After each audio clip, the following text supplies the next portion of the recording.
máu ấy không con lấy đăng ô mình khay tàu đỏ coi mình cho mình lấy thòng gì mà đâu được sợi thun được mấy chục thì nhà nhảy bên nhưng lại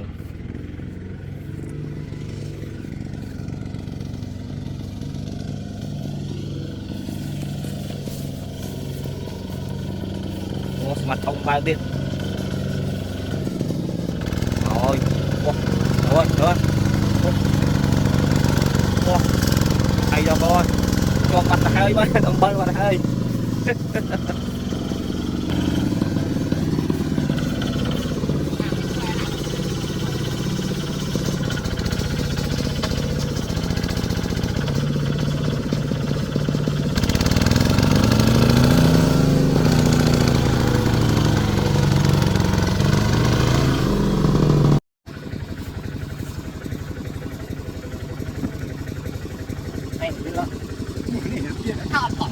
em cho hàng nọ hàng đi đặt rồi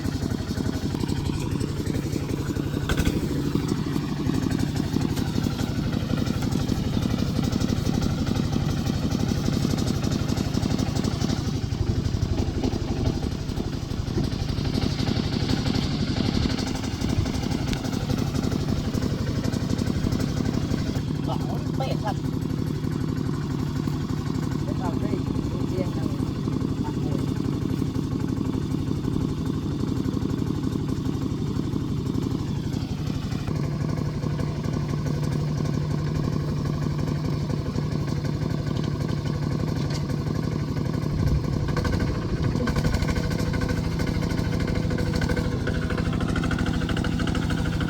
từ từ mà đấy thôi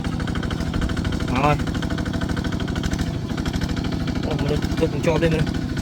ồ thì điên trẻ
hot job đi